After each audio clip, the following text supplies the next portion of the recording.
It's time to feel the rage. Welcome to Film Rage, where we talk movies in theaters, streaming, and classic films as well. Directors and actors, beware as you cannot hide from the rage. My name is Bryce, and part of the Film Rage crew, which also includes Jim. Hey there, Jim. Bryce. Yeah, I don't know what that was. Was that He's a chicken lady? I guess. Cool. Yes, it's the chicken lady. And also we have the Merman, who's flying the Film Rage colors today. It's good to see. I believe we all are. That's not true. He's a coffee today, but Yeah, and he's got some weird bean. I've got a tattoo that has something. half of our logo. Something Does about that count? beans. there you go. Yeah. So with the introductions out of the way, let's rate John. Well, thanks to all been supporting us. If you love our independent podcast, please like, subscribe, share, and give us a 5-star rating on your listening platform. Or support us and join the Film Rage community by joining our membership at buymeacoffee.com/Film Rage YYC. If you cannot commit to a membership, you can still buy us a movie rental and dare us to see a terrible film, and we'll watch it if it played anywhere in a cinema in the world. Now, let's get to raging.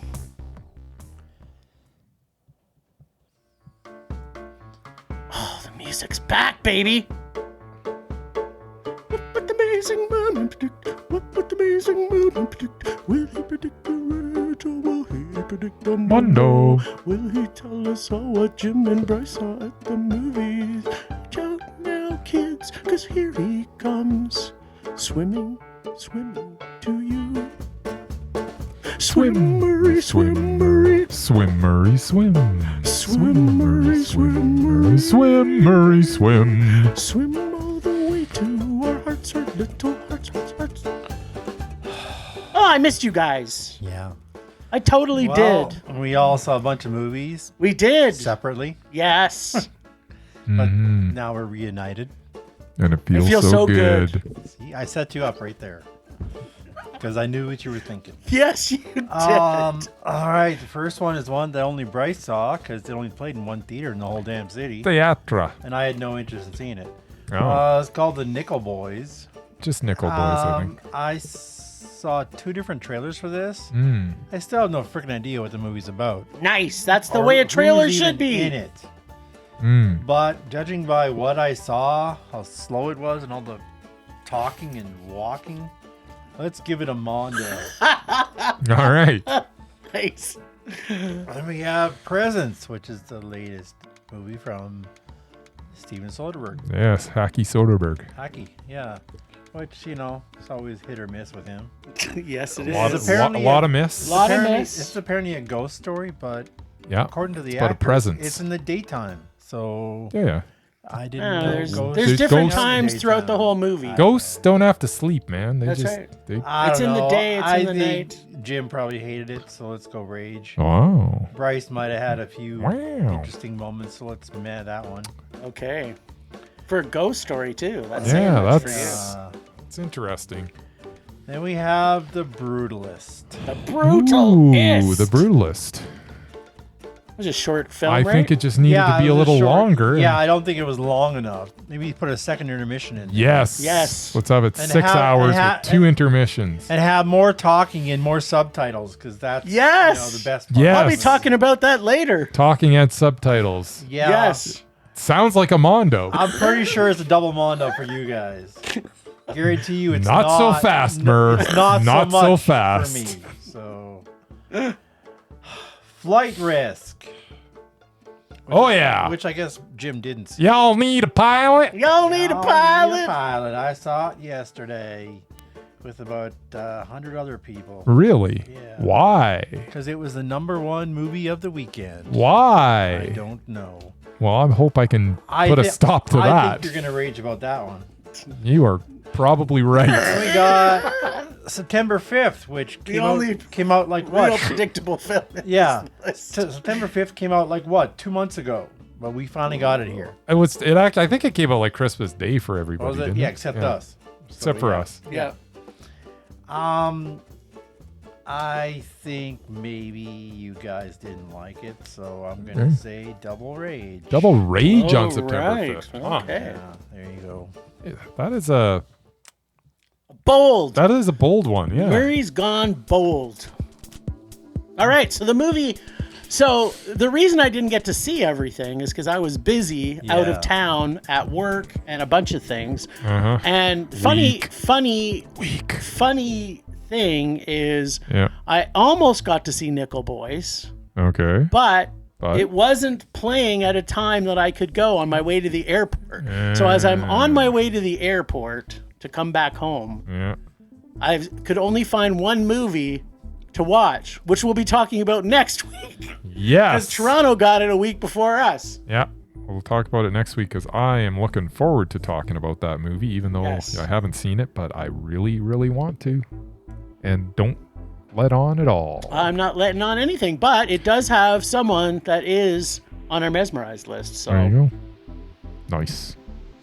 All right, so I have no idea what's going on. Nickel Boys. Nickel Boys. Right. We didn't see it, so Yep. Oh, so it's all me. I've We're kinda starting with Nickel Boys. We're starting you're with the by movie yours- that Only you probably saw.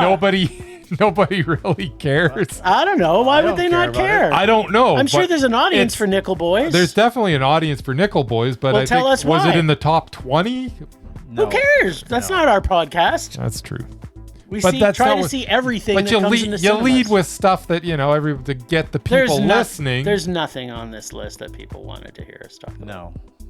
What do you mean? There was a number one movie at the box office. Yeah, that was Flight Risk. That's when he told Murray he shouldn't even have gone to see. Anyways, Nickel Boys.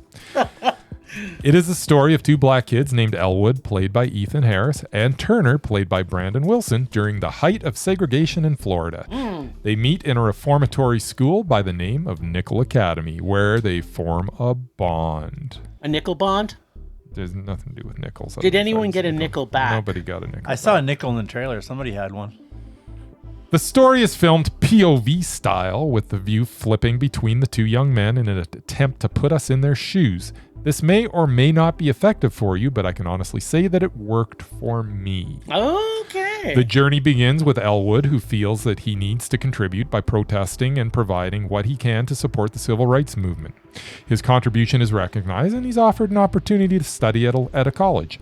On his way to school, he hitches a ride with the wrong guy. Oh no, white people. No, it's a Oh. black dude, but as the car is pulled over, it turns out the driver had stolen the vehicle. No. We are in Florida, so of course the police treat Elwood as an accomplice, even though the driver says no, he had nothing to do with it. Yep. And he is off to the Nickel Academy for reform. Instead of, going to school Going to where he could school. have made something of his life. Yep. These are the roadblocks you encounter when you're a young black man, And especially in at Florida, that, yeah. in Florida, In Florida, especially yeah. at that time during Yep. segregation.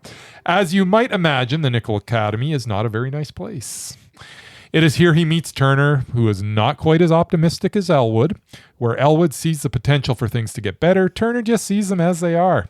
These two play off each other very effectively, even though they are barely on screen together, as we are more often getting the point of view of one or the other. So, when one's talking, we're actually just looking at the other one. Yep. And vice versa. Mixed in throughout are film clips of the Live. well, footage. our clips of films, or there's kind of archive news footage Yeah. that kind of drives home a lot of the messages within the film, especially as it pertains to whitewashed history. The performances are top notch, and the film is kind of gorgeous, which is funny to say considering the subject matter. This film recognizes the price of freedom, and it does it in a way that will stay with you as you leave the cinema. Nickel Boys was Mondo. You were correct there, it Merman. was. Oh man. Damn Yeah. it. Yeah, no, it's too bad you didn't see it. I'm sure you will at some Oh, point. I am gonna but see it. It's a different experience, and I'll go right up front that the point of view, it's either going to work for you or it's not. I can see someone going into this and going, you know what, that didn't work for me at all. Yeah. But you're never going to put yourself in the shoes of these guys, obviously. But it's as close as you get, because when you are looking through their eyes and you're kind of seeing the reaction like straight at you Yeah. instead of aside, it's a different feeling. It sounds like a good creative way to shoot it. And then obviously if it's visually brilliant, which it's there's a lot really- of things in Florida that are pretty beautiful. Yeah, so. I really, really enjoyed this movie. Did anybody eat an orange? I don't don't believe so. There was no orange eating. Damn. I love oranges from Florida. Oranges are great. Oh, you know what? But we probably can't afford them anymore. No, those are going to be way too expensive. All right, let's move on. All right. I don't even I know think we're what we're talking doing about there. presents. Presents? I love presents. I love presents too. Everyone loves presents. Yes. You know what? I said on our social media for this that our presents we got this week was presents. But Was it a present? we're going to find out. All right. I don't even know who's it's going me. first. All right, Okay, go for it. so I didn't turn it didn't turn the subgenre of ghost films on its head. No. It wasn't the scariest horror movie this year. It wasn't even a horror movie. Even though it's January, Janvier. we have a family that is at odds with each other, Oh, yes. where mom and dad and the two teenage kids are all in a different headspace, where they move into a new home, which happens to be a heritage home. The son is a jock and the daughter is suffering from the loss of her best friend. All the while, they slowly learn there is and I'm putting in heavy quotes here, presence in the home. The daughter feels like it is her dead friend. Her brother is a dick for most of the movie, and we also learn that the son's new friend has a thing for the daughter. Wink, wink. Yeah. At the same time, we understand there is marriage tension, and both of the parents are on either side of their kids, plus, almost in a creepily way, plus there's something that the wife did that I think was bad, and the husband is supporting her, kind of blah blah blah. That didn't go anywhere. Yeah. Through all of the film, we get what I want to call presence vision going on, which is basically the viewpoint of the ghost. The entire time. Again, this is nothing new. It's been done in horror movies for years, but this is somehow groundbreaking because that's how they're presenting it to us. This movie is groundbreaking. Well, it's because he's doing it with a fancy new camera that he got. Oh, okay, yeah, okay. So that Which I'll that talk makes about. it that makes it groundbreaking. Yeah. Or we are led to believe that it is groundbreaking because of this camera. Yeah. Okay. That's the idea. Oh, okay. It's not. It didn't. Yeah. Okay. Good. Yeah. That's what I was sure that's confused. what he was hoping for, but Yeah, I was Yeah. hoping I was going to be There's- groundbreaking. There was no broken ground. In No, this. no. So the present seems to have the ability to move heavy objects and protect the daughter from someone who threatens her. Yeah, yeah. Sometimes I guess. Like sometimes it doesn't. Yeah, it's like the Force. Yeah, it's like the force. Comes and goes. The presence and the force are very simultaneous in Yes. this for sure. It's like, I'm not going to use my presence powers It's not right now. It's not convenient to the not story at this convenient. point. Oh, right. There's the story. Maybe it was a ghost of Obi-Wan. Was there a story? Oh, there's story. Okay, so don't know I didn't like the whole presence vision at all. Yes. Most of the time, it didn't even connect us properly to the ghost or the people. It's just another found footage type play to give us perspective, and it didn't work for me at all. On top of that, the ghost presence and its protection of the daughter didn't make sense for many reasons, as we've already said. It's got force-like presence power. And by the end of this, I think there was a twist that they were thinking that we would think was a twist. But here's a clue. That was not a twist at all. The music score is horrible. What I was promised was the scariest thing we would see this year. Nobody And said that. Yes, they advertise it in the movie. What? In the trailers and all the interviews Whatever. we've seen from the last 6 months about this is the scariest movie you're going to see. This is going to be the scariest movie you're ever going to see. So I was promised the That's scariest silly. thing we were going to see this year. It must be true. And is probably,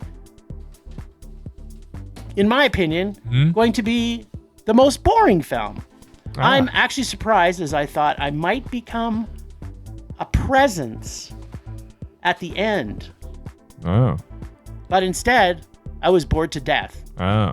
So I you go. didn't like this. It was a Oh. rage. I thought I might die. But you then- didn't, But I so- didn't. because I thought I was going to be bored to death. It almost I killed you. get This it. was horrible. I hated this film. I hated everything about it. I came out of this Shocker. movie and I was like, what the actual fuck was that? It was Murray. It was terrible. Yeah, shocking. Now let's just pump Let's the brakes see what here, Bryce Jim. thinks. All right, so presents. Yes. I'm pretty sure Soderbergh got this fancy new camera and decided I need to make something with this right now, as we get a tepid ghost story here told from the point of view of the presents. So we watch as the camera floats around from room to room, and dozens of scenes, all lasting about 1 to 2 minutes each, as nothing really happens. It's as boring as the scene before it. We watch this family go through their mundane lives in little snippets, and a story sort of starts to form.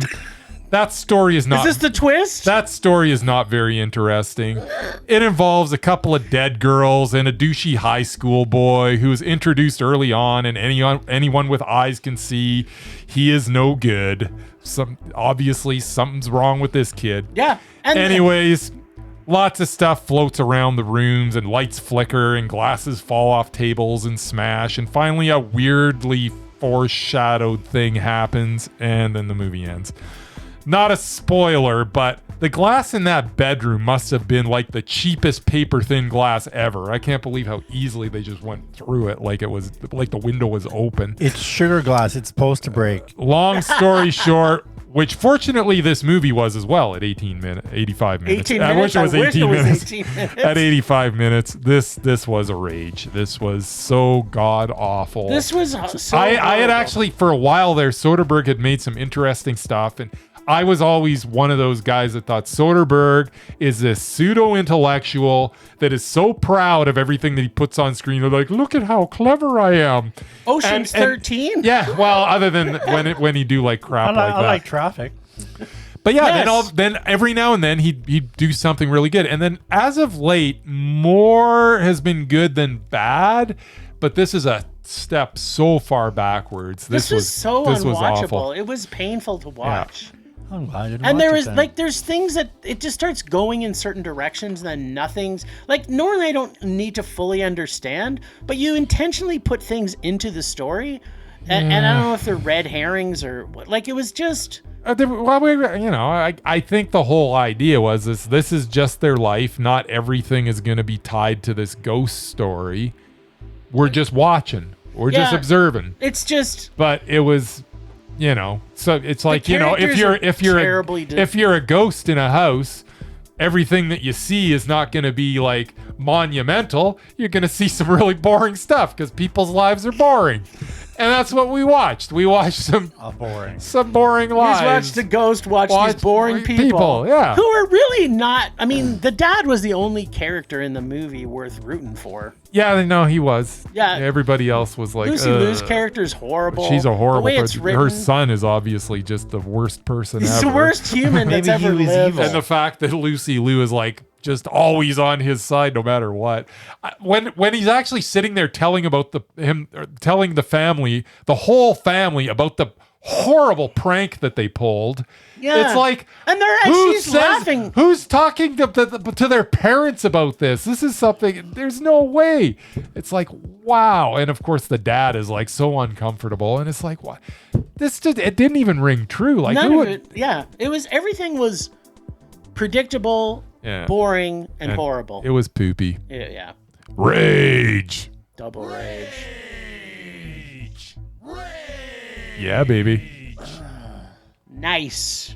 I can't believe you're making me do this one. Yeah, of course Oh we my are. god. I don't know which one he's doing. The Brutalist. Oh, the Brutalist. Is the story of Laszlo Toth, a Laszlo. Hungarian Lazzy. architect who flees post-World War II Europe Yes. for America to rebuild his life, his work, and his marriage to his wife. Okay. On his own in a new country, Laszlo settles in Pennsylvania, where the wealthy and prominent industrialist Harrison Lee Van Buren, I think that's Dutch, Probably with Yeah. Van. America's going Dutch. That was a good realizes movie. his- Ed O'Neill. talent for building. He commissions Laszlo to build him a super complex that helps him bring his wife to America. But power and legacy came at a heavy I thought you liked the cost. movie Coming to America. This was kind of like that. Not even close. Yeah, it was kind of like Coming to America. Sorta. It was about as funny as Coming to America. It was. I'll get. Yeah, I don't know. Anyway, I do not like Adrian Brody. What? I never have and probably never will. Okay. There's just something about him that just creeps me Is out. it because he's like a brilliant actor? Yeah. No, because he just a look at Does him. his- He looks like a freaking is- pedophile. Is his, he's is a his, creep. He is his creeps me talent out. intimidating to you? No, not in the slightest. Remember, I saw The Village. It was good. So it's having all to watch him act like a complete jerk for 3.5 hours is not exactly my idea of a good time. All right. This film was so long, they actually don't built think he an liked intermission this. halfway through it, Yes. which hasn't happened since Hateful Eight, which was like I kind of like the 7 or 8 years intermission. ago. Intermission was awesome. It was. Yeah, well, when you have That a full, picture was cool. when you have a full theater and everyone's running to the bathroom at the same time, it's just like going to a sporting event. Yeah, that's why you get the extra large cup. You finish it, and then you don't have Yeah, to go well, anywhere. again, full theater, so yeah, a lot of eyes. To make it worse, this film was about architecture. Yes. Yes. Was Not it? exactly a riveting subject. Was that what it's about? I don't know. Ish. I can empathize with the main character coming to a new country where everybody hates you, but his abrasive and narcissistic personality didn't help. Yeah, he's a talented guy. He even treated his own wife like garbage after he fought to bring her to America. Yeah. Guy Pearce was okay, I guess. Okay. I just hated the story All right. and how much it dragged on and on and on. It wasn't a short film, that's for sure. For somebody who was a complete bastard for most of the film, they sure seemed to love him at the end. As Because for he's a that talented guy. ugly and ridiculous building that they spent 20 years trying to finish, yes. the design of it was probably the worst thing I've seen in architecture ever. Worse than that blue ring thing that we have. Like, it was stupid. I think that thing's That's an brilliant. engineering. That's an engineering masterpiece. Yeah. That thing's blue awesome. ring. This Laszlo guy had no business designing anything. Oh, my. This is obviously an unpopular opinion, considering all the Oscar buzz around this film. Yes. But I thought this was complete garbage. Wow. Plus, it was 3.5 hours long. It was a lot of talking and walking, and it had subtitles for half of it. Yes. Which is Okay. basically the worst things I hate about film. And then you had to see it in VIP, didn't you? and I paid $25 to see it, Yeah. and made 4 trips to the bathroom. So you got your bathroom's worth. Yeah, it's 4 hours of my life I will never get back. It was a massive rage. Nice. The title says it all. Brutal. Ist. Brutalist. Nice. Okay, Bryce, you're up. You guys I'm up. disagree. Yep. I don't like going in the middle. All right. You're the vegan patty in this sandwich. Yeah, In this yeah. brutalist sandwich.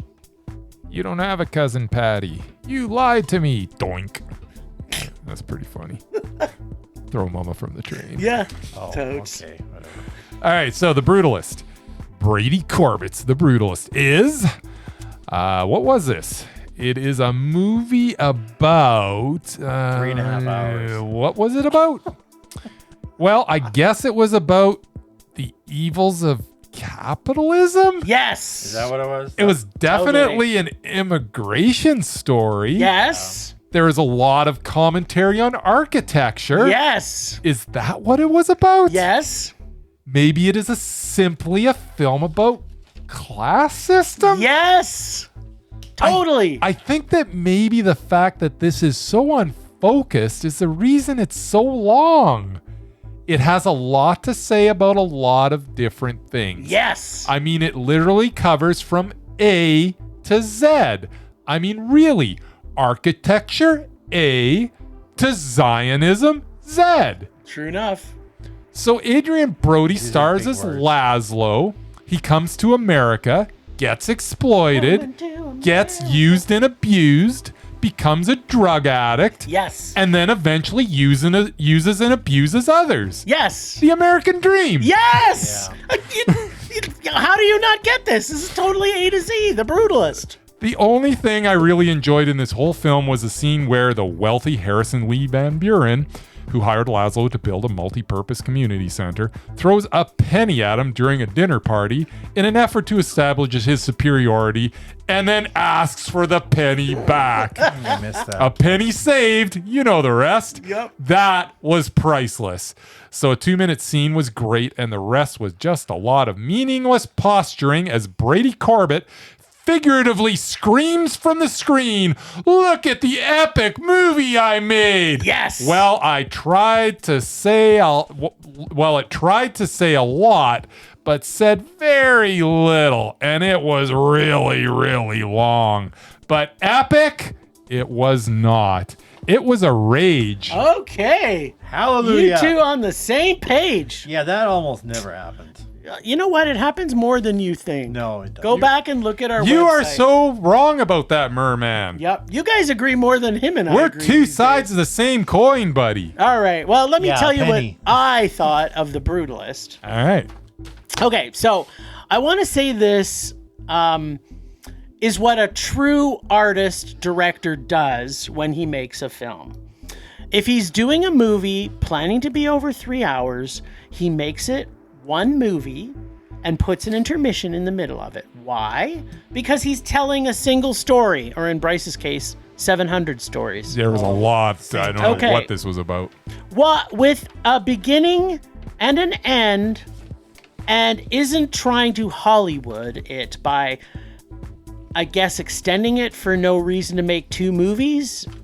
You know, Oh, you could You never have- do that. you'd You're have not to going to wait go Brutalist and the Brutalist 2. exactly, for But 2 years. He should have edited the crap out of this. No Yeah, way. you should've. Yes, maybe he would have made more money for the studio than he's an artist, not a sellout to Hollywood. Like, oh, I don't know, the director of Wicked or Kill Bill or It Part 1 and 2. Films we never needed to Oh, be man. put into 2 movies. Yes, Peter Jackson, you could have released The Lord of the Rings as a 9-hour Isn't movie Dune with in 5 3 parts? intermissions, one being each between each movie and one halfway through each, which is a total of 5 intermissions. We could have seen all of Lord of the Rings in one sitting. This movie was so good, he's talking about Lord of the Rings. Exactly, well, which is also amazing. That was a rage So for me, too.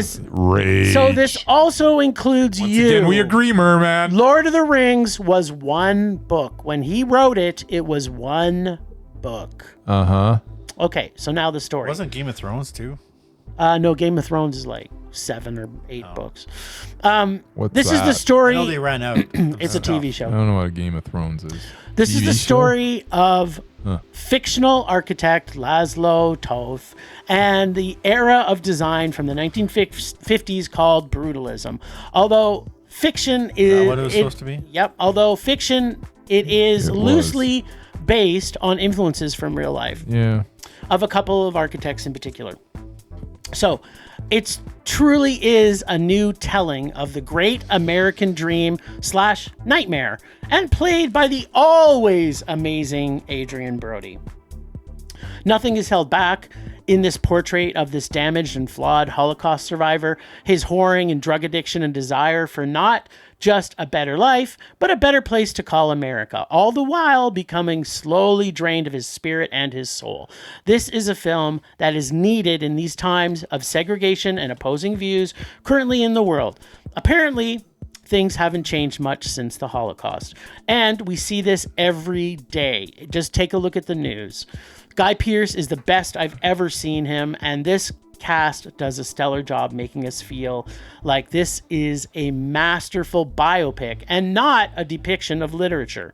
I was glued to every second as Bradley Corbett spins a story that is compelling and interesting and heartwarming, and then brutal and redeeming and satisfying, with special wink to the audience that no matter how much the 1% thinks they have ownership over us, the ending tells us that no matter what they say, it is not about the journey, it is about the destination, especially when you want to leave a legacy that stands the test of time. This film's destination was right in the center of a massive city called Mondo. I loved every single frame of this movie. I loved that it was 3.5 hours. I wished it was 5. I got every point that he was trying to make. I love this film. I thought it was fantastic. Disagree. I thought the common saying was, it's not about the destination, it is about the journey. That's what I was led to believe. Yes, but at the end of the movie, that's what. But this is the That's complete what opposite. that's what she summarizes. Because it. I hated the fucking journey, and then all of a sudden they have the destination where he's beloved by everybody. No, the destination in this case was that when he talked about his architecture, especially in the Penny meeting. That scene, by the way, was brilliant. It was very I'm brilliant. surprised you didn't enjoy the sex on drugs scene. Yeah, that was good too. When he got Yeah. he got taken in the mountains. Well, no, not that one. The other one where he shot his wife up with whatever it was he was dealing with, heroin or whatever. And she OD'd? Yeah, it was perfect. Well, they had sex first. Of course. And then she OD'd. It was like the best sex they both ever had. Yeah. It was awesome. Anyway. I love this movie. I loved everything about it. Yeah, I hated everything. And I like Brady Corbett and what he's done in the past. I thought 13 was a great film for him to start his journey. I want to see The Brutalist too, Whatever. but I wish they'll just make one big 9-hour movie. All right, let's not go frickin' 3.5 hours with let's move on to the best movie of the weekend. There's a best movie of the weekend? Anybody Yes. cut for a pilot? You're up. Ooh, You, unless you want me? me to do Oh, it. no, I'll do it. So, sorry, Flight Risk? Yes. All right, Flight Risk. Mel. Wait, before you start, Yes. am I going to be sad that I didn't get to see this? Oh, you probably will get to see it eventually, Oh, Jim. I Don't worry will. about that. Well, you want to pay your money and go see it? Go for it. It'll be out for the next couple of weeks anyway. Feel Nice. free. So, Flight Risk. Mel Gibson directs. Yep. Nice. Mark Wahlberg stars. Is it a Christian conversion? Two good No. Catholic boys. It is. Topher Grace is unfortunately in it. What? What happened to his career?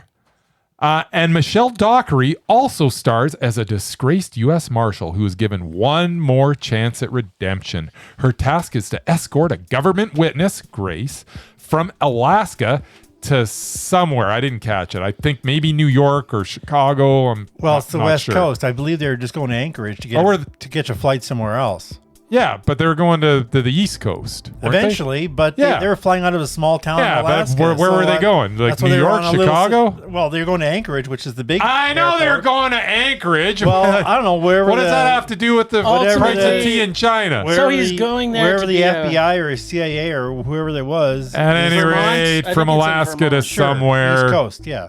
So they're escorting government witness from Alaska to somewhere to testify against a mob boss. Boss, yeah.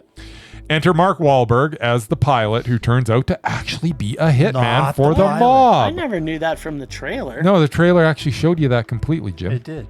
This is discovered thousands of feet in the air on their flight to nowhere. Middle of a mountain range. Not sure why he wouldn't take care of them when he had their trust and then just dump them in the middle of nowhere. But I guess Wahlberg's hitman is an idiot. Yeah, you could have just shot them and thrown them out of the plane. So perhaps Wahlberg was born to play this role.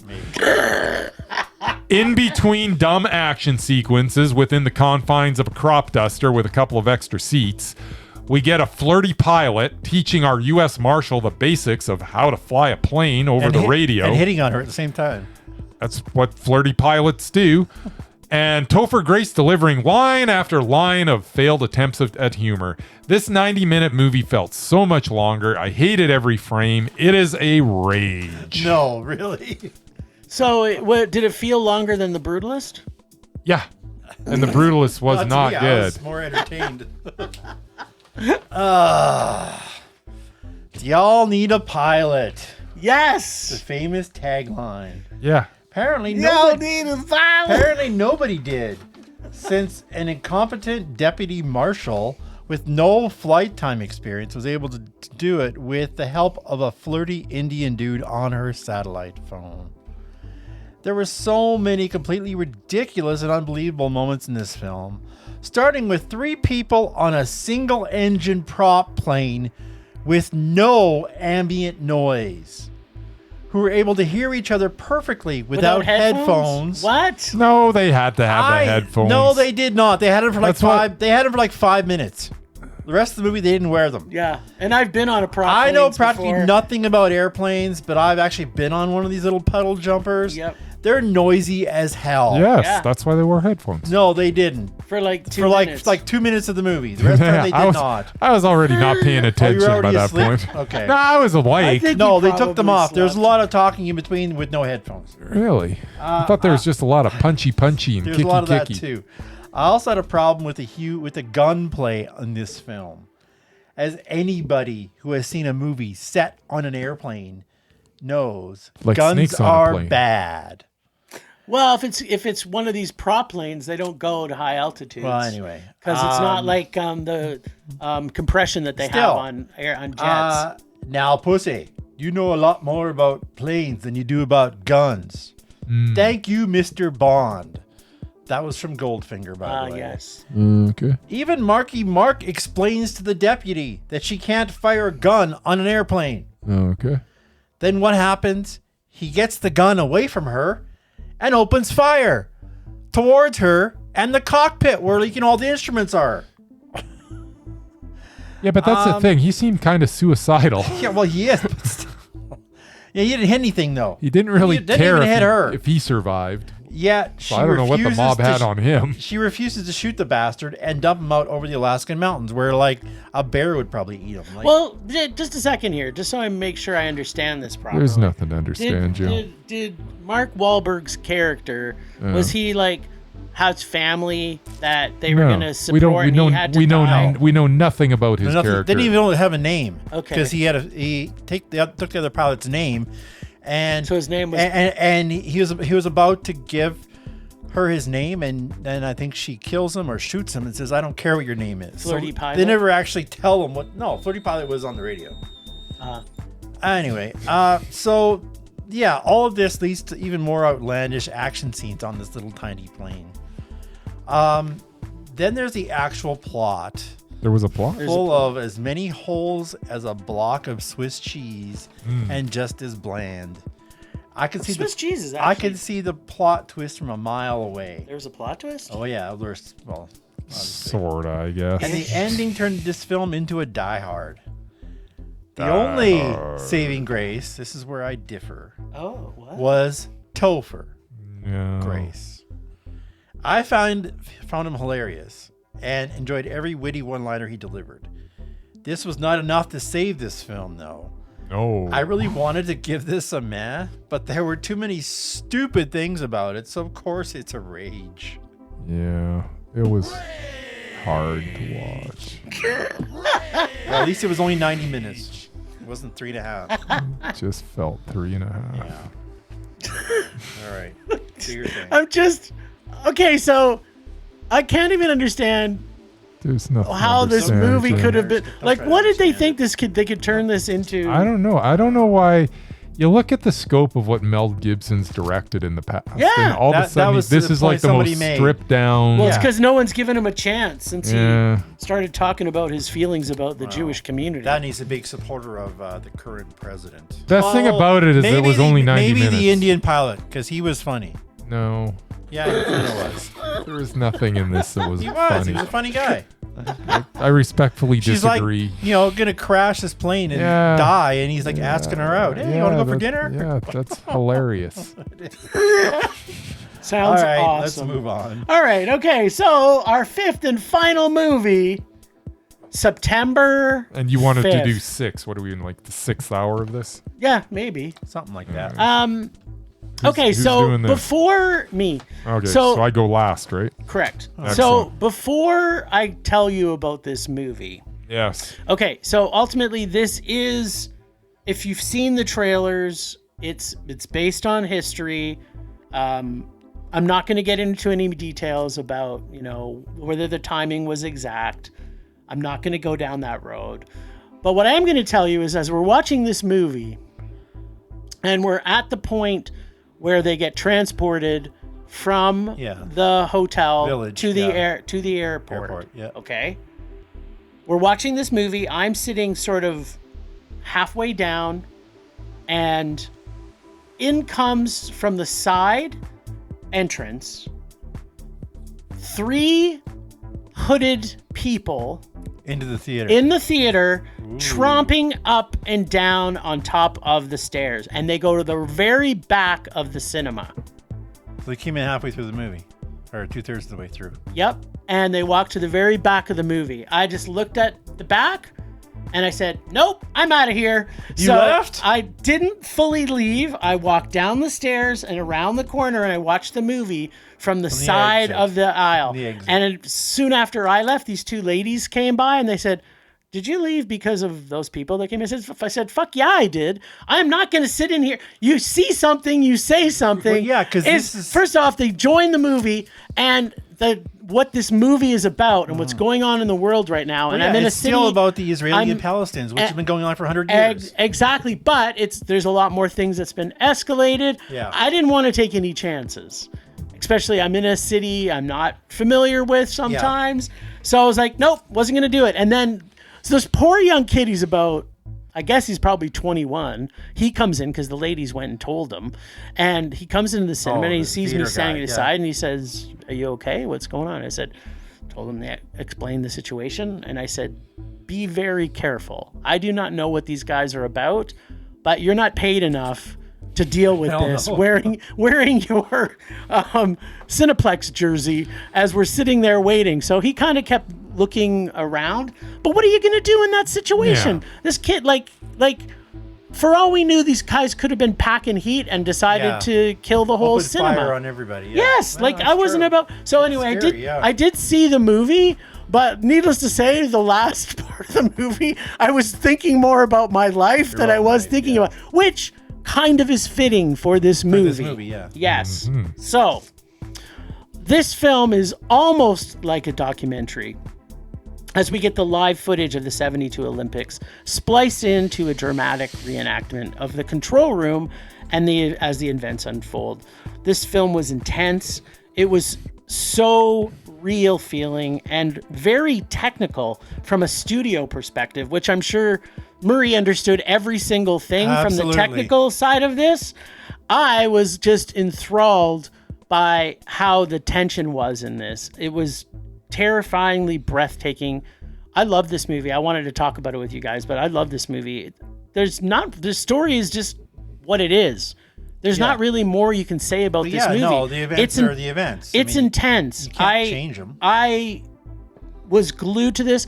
See, I'm old enough that I actually saw the original broadcast of this, and my parents used to watch the news every day. So I saw this, and then seeing it again, it's just like, wow, like the first time that this happened in real... I think one of the lines they used in the movie was, after the thing, was, more people watched that event than watched the moon landing. Yeah.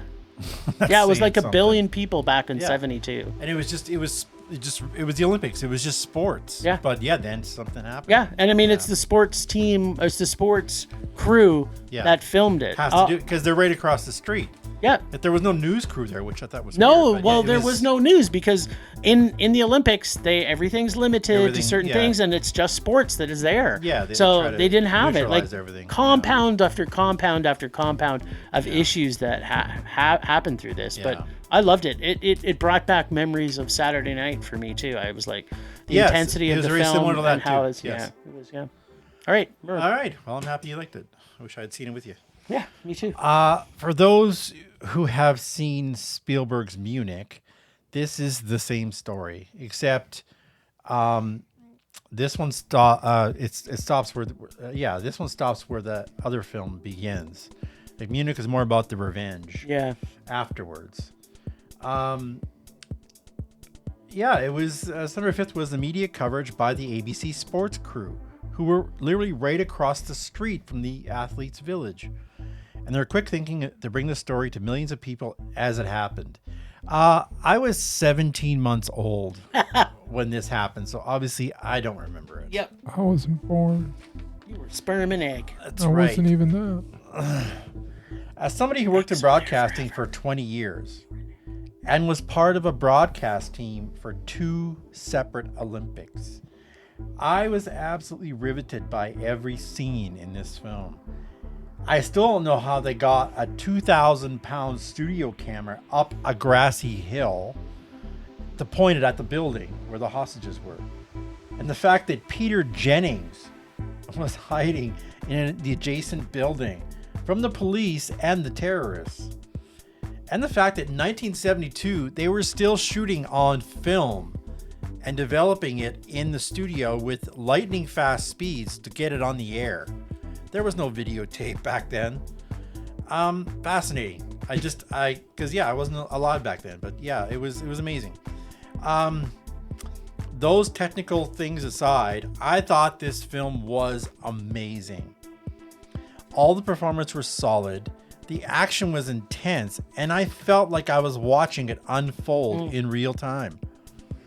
I may be biased based on my background, but this has been my favorite film of 2025 so far, even though it came out last year. It's my first Mondo of the year. I freaking loved it. Nice. All right, Bracey Poo. What'd you think of September 5th? September 5th. The movie takes us back to that date in 1972, where ABC Sports broadcasters were thrust into the role of covering something that they had not planned on, as Black September, a Palestinian militant group, converged on the Olympic Village, killed 2 Israeli athletes, and took 9 more hostage. From here, we are taken behind the scenes as the sports team covers this event that the whole world is watching for a very different reason now. This is purely a screenplay that is not trying to make a major statement about the state of the world, but is rather simply a journalism suspense thriller with snappy dialogue and tense situations as the sports team grapples with their responsibility as journalists in this uncharted water. The film also seemed to get a lot right from the simple things such as wardrobe and set design, right through the details of TV production in the early 70s with the film being transported around to the manufacture of logos to be placed in the frame while shooting them. Also, the rapid developing of the 16 millimeter film to be shown live on the air. The performance in this are all solid with no real standouts because everybody's so solid. Yeah, sequel. The story hums along and feels genuine, and I like the fact that the film just deals with the events that the sports broadcast team had to deal with without adding any extra commentary. This was a well-made film that took me back to the early 70s effectively and provided the tension of some of the great journalism films of the past, such as Spotlight or All the President's Men. Of course, it was not as good as those films, but it is a very high man. What do you think caused it to be only a man? I think it was too short. No, it wasn't too short. It was just longer. it didn't affect me quite as deeply as apparently it affected you two. Yeah. It was good. Everybody was good in it, and that's the whole thing. Everything was good. I enjoyed it.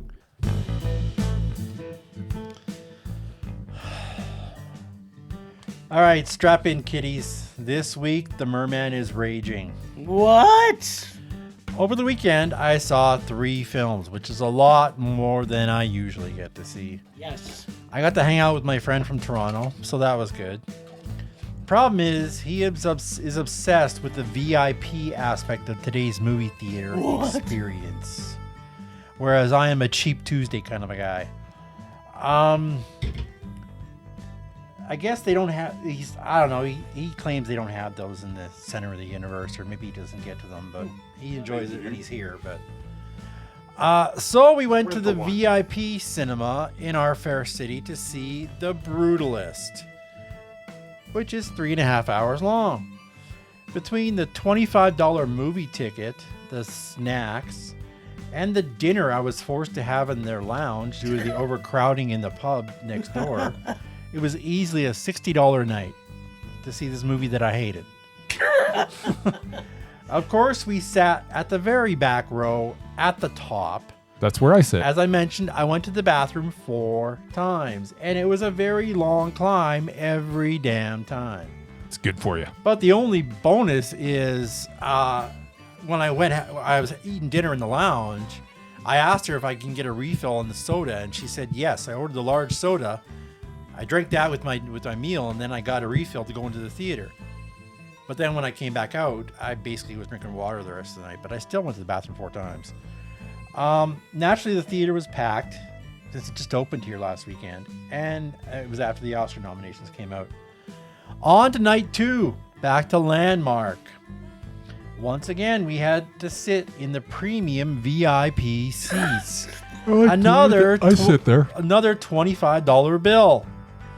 Luckily, the snacks were a lot cheaper because, I have a discount. Yeah. Plus, you get a hook for your coat. I didn't notice a difference And a between my storage area. seat and the one above me. They look the same to me. They're wider. I doubt it. They are. But as a man who sits in those seats very regularly, those are much wider. Yeah, but the other seat was $10 cheaper, which I would have been happy with. Which brings me Then you didn't to have a my hook for your coat. point. Storage I area. don't care. It was cold. I had And my a table. coat on. Get a table. I need a table. Everybody needs a table. Put stuff. Anyway, That's the stupidest thing I've ever heard. anyway, Whatever. my point. Money well Murray. spent. Today, I went back to Cineplex All right. for Cheap Tuesday. Yes, Okay. $5. According to the promotion on their website, a general admission movie ticket and a small popcorn was supposed to be $5. $5. Or so I thought. What? After waiting in line for 10 minutes to finally talk to the geriatric behind the counter, I checked the website again. Hey, I wasn't behind the counter. Apparently, this guy was like 70. Apparently, the ticket and the popcorn were $5 So terrible. each. Oh.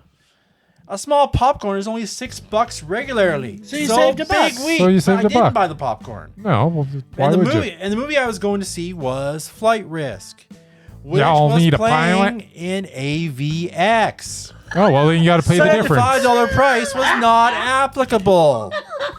They also raised the price for Cheap Tuesday from $8.50 that it used to be to almost $10, which is the same price if you belong to their scene club. I belong. So by the Me time too. I paid for the ticket and the soda, it was still $15. Oh, This infuriated me. The That's a good deal. The sheer level of price gouging that Cineplex in particular has been bringing forth is practically criminal. $5 Tuesday. Yeah, not anymore.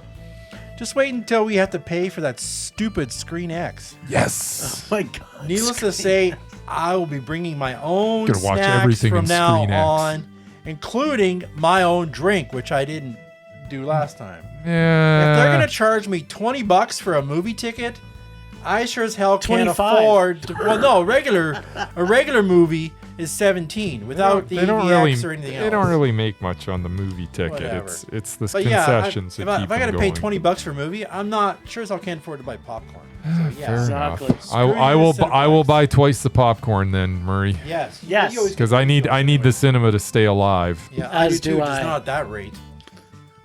Every They're screwing the little man. That's all I can say. if Murray the is Brutalist little taught man. me anything, it's that every penny counts. So, That's right. Apparently, we don't even have pennies anymore. Taught me all kinds of things. Yes. Architecture can be forever. Yeah. Well. Architecture is just as boring on the big screen as what I got out of it. Love architecture. Temperature rising. Vision blurring. Rage taking over. Gee, with the funny noises.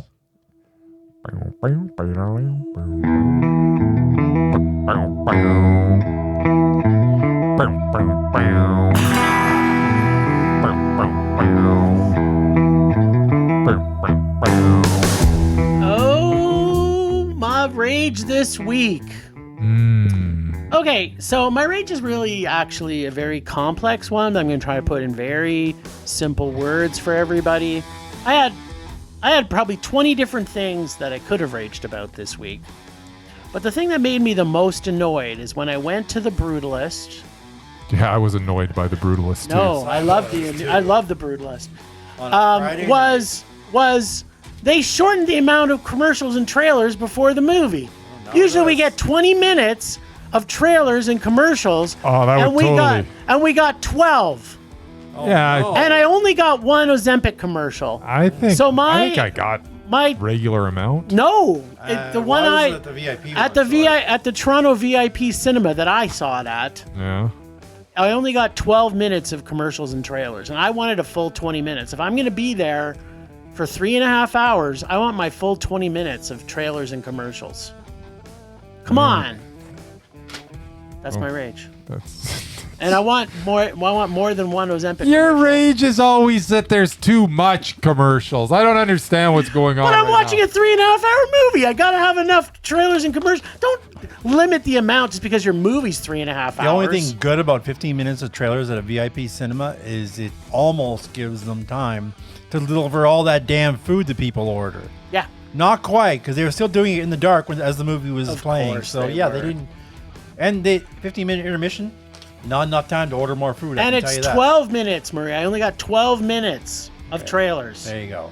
And So, one yeah. Ozempic commercial. And how many people around you were ordering food that you had to I don't have know. waiters I standing wasn't in front of watching you when the them. movie was? I wasn't playing? watching. Ah, it was.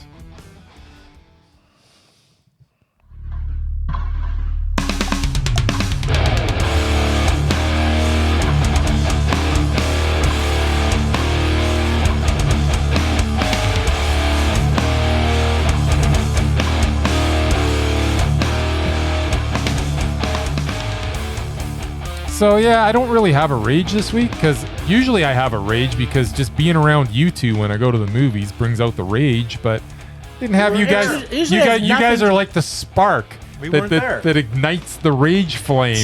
But you guys weren't there, so I got to just have a really relaxing weekend at the movies.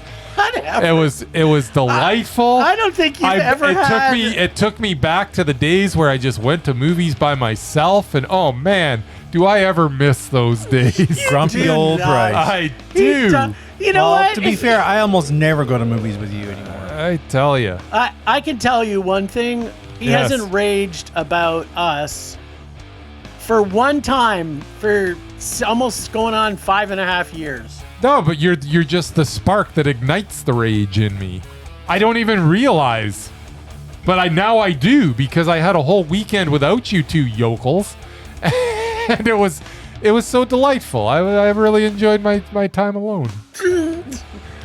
Well, short-lived. Yeah, We're whatever. going to be out Monday night. All right, You. fine. Too freaking cold for me to go out. Yeah, it's going to be minus 30. Yeah, tonight. something like that. Rage subsiding. Pulse slowing. Anger fading.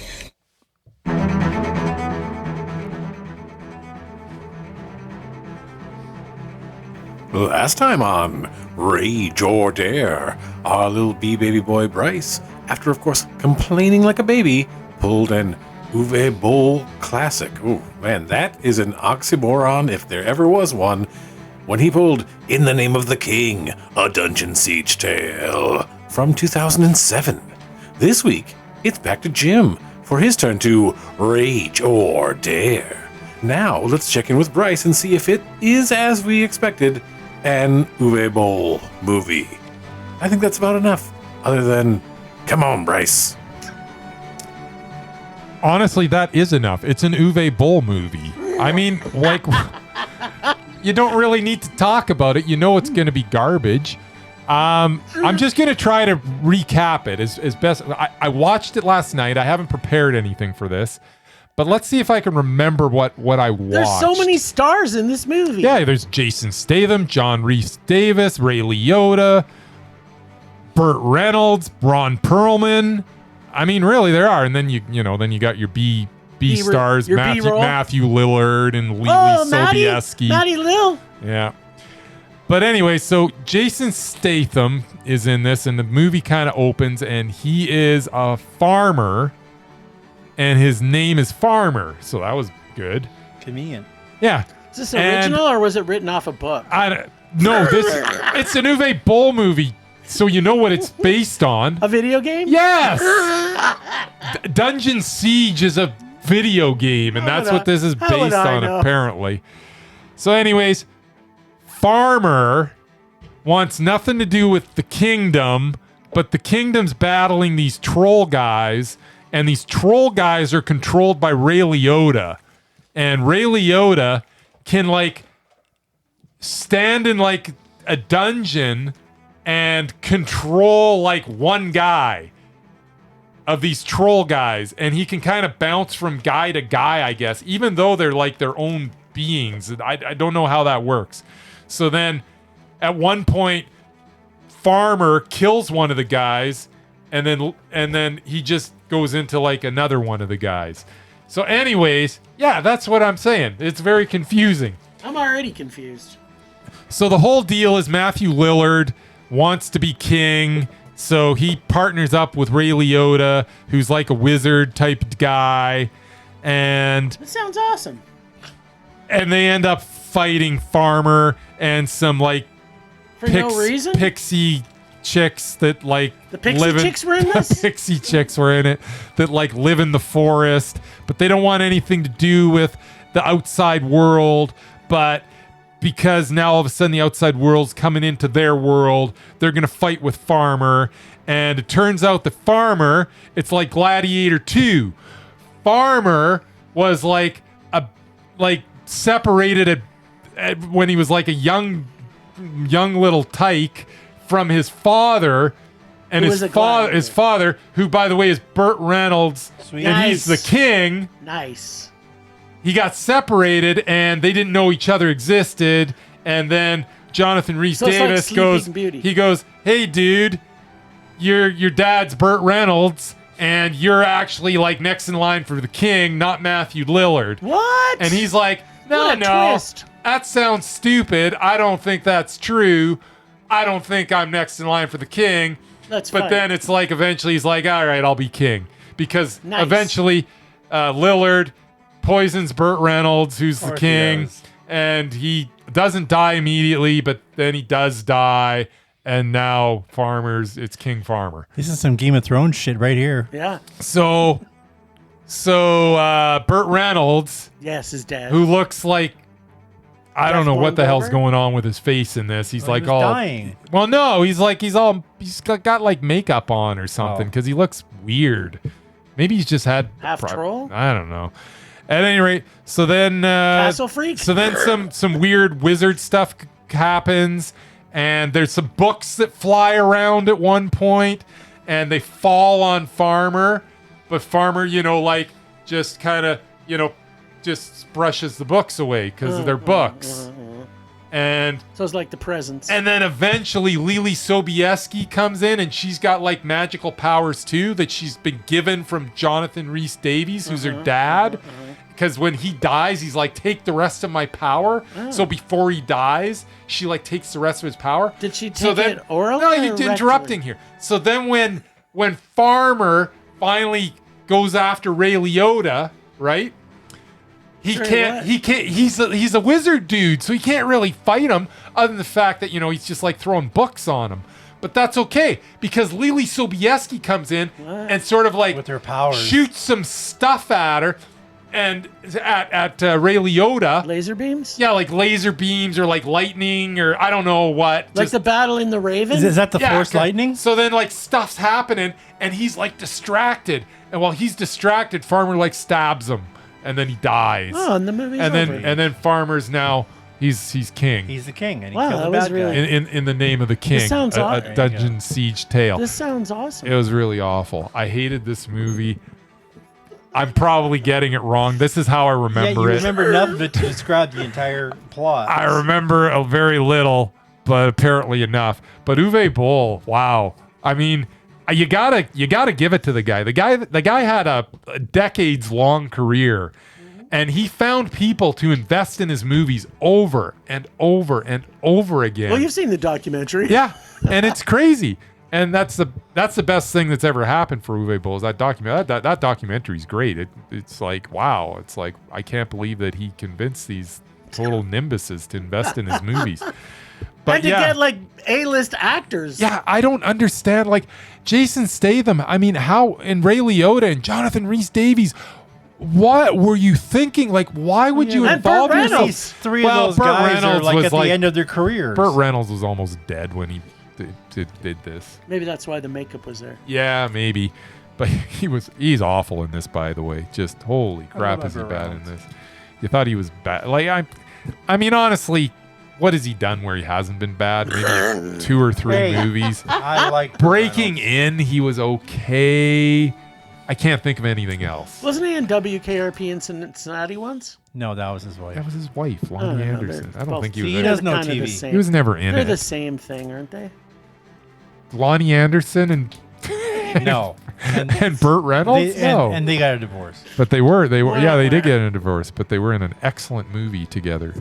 Was it Stroke or Ace? Maybe. I think they were in that Stoker together. Ace? Not Yeah. Stroker Ace. Isn't I it say Stroker? You did say I'm pretty sure it's Stroker. No, I think it's Stroker. I'm pretty sure it's Stroker. You know it's what? it's a NASCAR movie, While just, you guys just like are- your six pack. While you're talking about that, I'm gonna. I pull love my from- book. Oh, by the way, this was a rage. Did I Oh, say okay, that? yeah. No, really? Yeah, this was Uwe Boll, really it's really kind of- bad. Kind of a thing. It was so bad. All right, I will. Oh, be he was seeing- good in Boogie Nights.